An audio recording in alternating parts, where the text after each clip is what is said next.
อยากไปเฮ็ดเวียกอยู่ประเทศเกาหลีแต่บ่ฮู้ว่าต้องเฮ็ดแนวใดค่าใช้จ่ายประมาณเท่าใดฟังคลิปนี้ให้จบได้ไปเกาหลีแน่นอน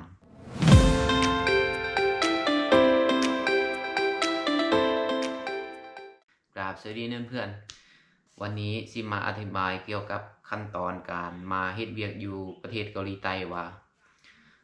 แต่ละขั้นตอนมันมีอีสังแหน่มีเงื่อนไขหยังแหน่แล้วก็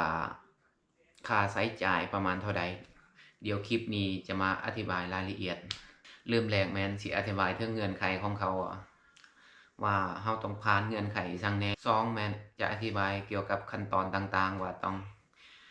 ผ่านขั้นตอนอีจั่งแหน่แล้วก็3แม่นสิสรุปเรื่องค่าใช้จ่ายโอเคเฮามาเริ่มเลยเงื่อนไขแรกแม่นอายุผู้ที่สิมาเฮ็ดเวียกอยู่ประเทศเกาหลีใต้ก็ต้อง18ปีจนฮอด39ปีอย่าให้เกินกว่านี้แล้วก็ต้องสุขภาพแข็งแรง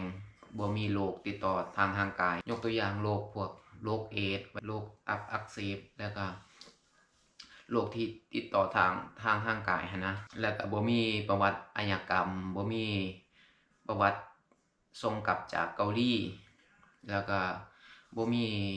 การห้ามออกนอกประเทศลาวแล้วก็ห้ามเข้าเกาหลีนะอันนี้คือเงื่อนไขของเขานะถ้าผ่านเงื่อนไขนี้ต่อมาแม่นไปสมัครเรียนนะพี่น้องบ่อนเรียนก็มีหลายที่บ่อนเรียนปัจจุบันก็มีแถวสวรรค์แถวปากเสคือสิมีในเวียงจันทน์ก็มีหลายเรียนเพื่อไปเฮ็ดเวียกอยู่ประเทศเกาหลีนะแล้วก็แถวเสียงขวางแถวหลวงพระบางน่าจะมีหรือว่าให้ค่อยแนะนำนี่โรงเรียนสถาบันที่ค่อยเคยเรียนนี่ค่อยจะเอา Facebook มาแปะไว้ถ้าไปเรียนสถาบันตัวนี้มันเป็นสถานที่บอนเขาสอบสิ่งภาษาเกาหลีเจ้าสิไปเรียนอยู่ไสก็ยาฮอดมือเซ็งเขาจะมาเซ็งอยู่สถาบันที่นี้ถ้าเซ็งเพื่อไปเฮ็ดเวียกอยู่เกาหลีนะมันเป็นสถานที่แห่งนี้สถานที่อยู่บ้านคำหุงเมืองไสเสถานครหลวงเวียงจันทน์ก็ติดต่อเขาได้ถ้าอยากไปเรียนนะหลังจากเรียนแล้วก็สิมีการสอบสิ่งแต่ก่อนนะปีหนึ่งเขาสิมีการสอบสิ่งภาษาเกาหลีประมาณ3เทื่อนะแต่ว่าปัจจุบันค่อยบ่ฮู้คือกันว่ามันจะเหลือจักเทื่อต่อปีนะสิ่งภาษาเกาหลีเพื่อไปเฮ็ดเวียกอยู่เกาหลีนะ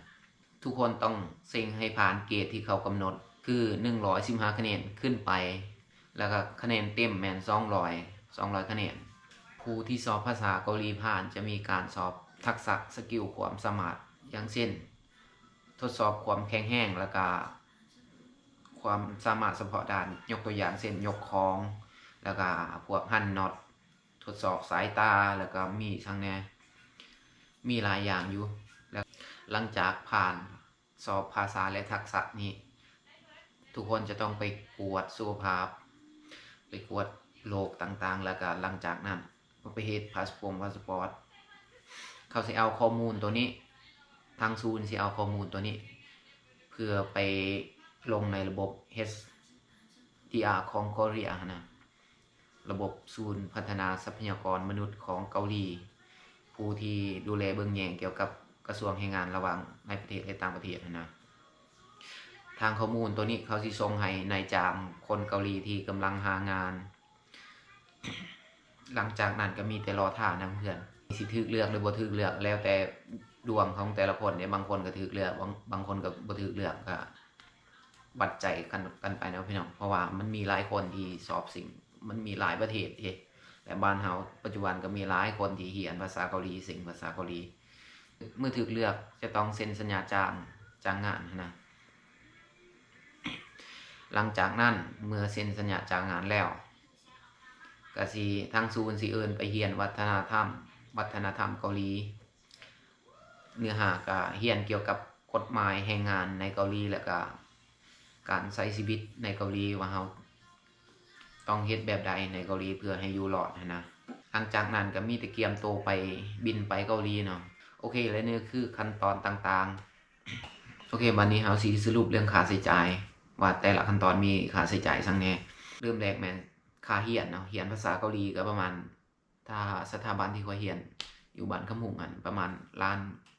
5ล้าน6ต่อเทอมนะเทอมนึงประมาณ3เดือนเรียนกินอยู่กลุ่มตนเองนะเพื่อน แล้วก็2มาแมนค่าสอบซิงภาษาเกาหลีประมาณ$28ค่ากวดสุขภาพ$40ค่ากวดวัณโรค$15และค่าเรียนวัฒนธรรม$48ค่าวีซ่า$60และค่าปียนต์ก็$1,300ค่าจะอธิบายเติมเกี่ยวกับค่าปียนต์เนี่ย